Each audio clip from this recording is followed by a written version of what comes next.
গতকালের দুর্ঘটনার সেই দুর্ঘটনা প্রাণ কেড়ে নিয়েছে মহারাষ্ট্রের উপমুখ্যমন্ত্রী অজিত পাওয়ারের শেষকৃত্য। গতকাল মহারাষ্ট্রের বারামতিতেই বিমান দুর্ঘটনায় মৃত্যু হয় তার। আর বিমান দুর্ঘটনায় মৃত্যু হয় মহারাষ্ট্রের উপমুখ্যমন্ত্রী অজিতের শেষকৃত্যে কারা কারা উপস্থিত থাকবেন? বিমান দুর্ঘটনায় মৃত্যু হয় পাওয়ার সহ 5 জনের। আরো বিস্তারিত এই বিষয়ে জানাতে পারবে মৈত্রেয়ী রয়েছে আমার সঙ্গে।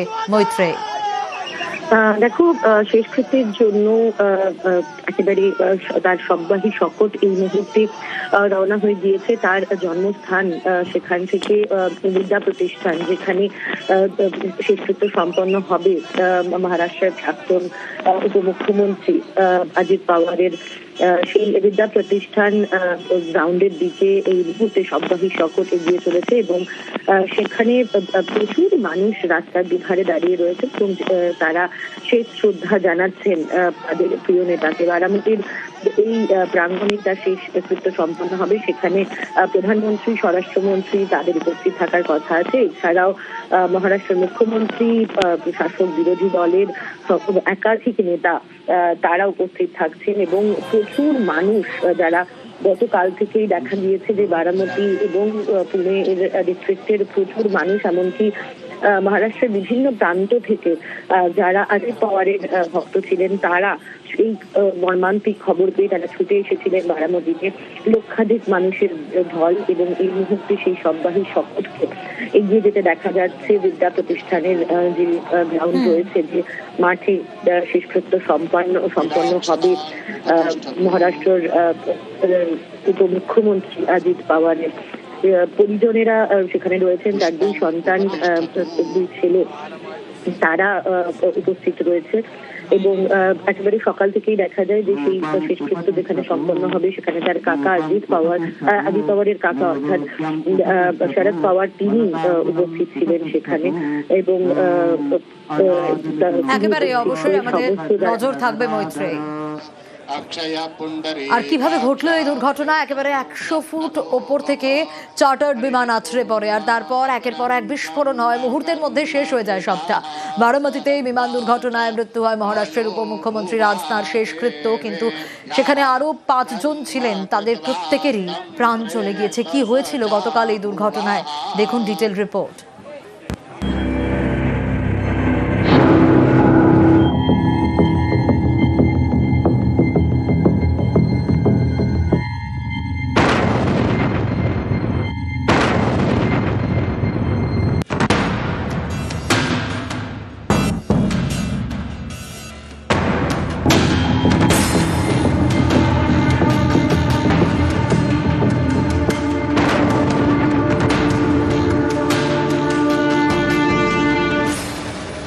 লিয়ারজেট 45 VT-SSK চার্টার্ড বিমান।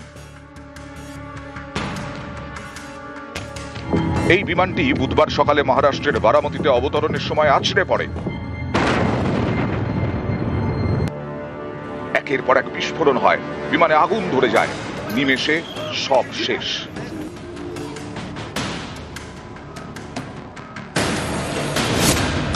বিমানে ছিলেন মহারাষ্ট্রের উপমুখ্যমন্ত্রী অজিত পাওয়ার, তার ব্যক্তিগত security officer Bidip Yadav, pilot Sumit Kapoor, co pilot Sambhavi Pathak, crew member Pinky Mali. বিমান দুর্ঘটনায় 5 জনেরই মৃত্যু হয়েছে। ट्रैप पे आ रहा था, ट्रैप के नजदीक 100 फुट से नजदीक आके गिर गया है। उसका क्रैश हो जाएगा ऐसा हम सोच रहे थे, तभी क्रैश हो गया। पहले देखा तो उसको आग लगी थी पूरे प्लेन को, और उसके बाद 4-5 स्फोट हो गया विमान में उसका, और उसने निकालने की कोशिश की लेकिन बड़ी आग लगी, उसके कारण कोई मदद नहीं कर सकता। বুধবার বারামতিতে ছিল জেলা পরিষদের ভোট প্রচার, সেখানে যাচ্ছিলেন এনসিপি নেতা অজিত পাওয়ার। বুধবার সকাল 8:10 নাগাদ মুম্বাই থেকে বিমানে রওনা দেন। সকাল 8:45 নাগাদ বারামতিতে দুর্ঘটনা।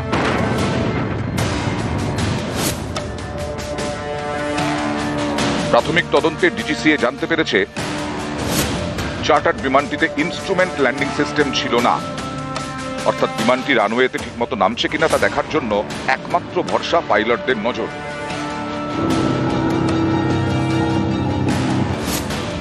এদিন কুয়াশা বেশি থাকার কারণে দুর্ঘটনা হয়ে থাকতে পারে বলে অনুমান।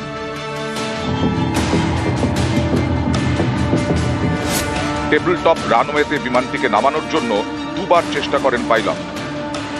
প্রথমবার নামাতে না পেরে আকাশে চক্কর কাটেন। দ্বিতীয়বার নামার সময় ল্যান্ডিং গিয়ারে সমস্যা দেখা দেয়। তখন মেডে কল করেন পাইলট। মেডে বার্তা মানে চরম বিপদ।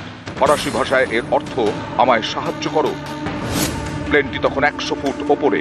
সেই সময় নিয়ন্ত্রণ হারিয়ে আছড়ে পড়ে মাটিতে।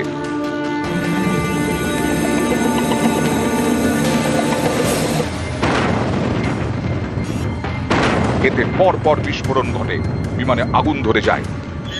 লিয়ারজেটে আগেও ল্যান্ডিং গিয়ারের সমস্যা দেখা দিয়েছে।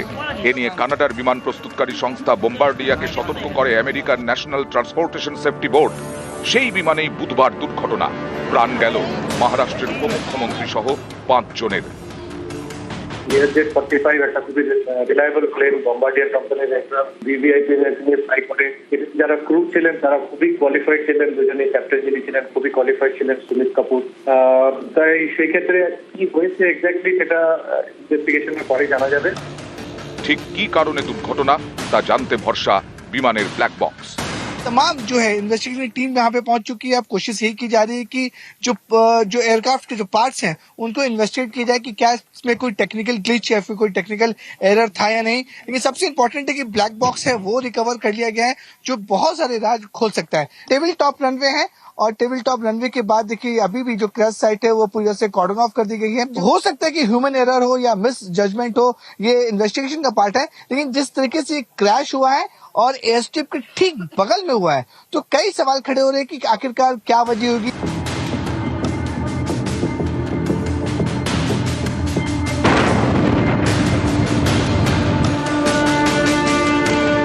নিউজ 18 বাংলা।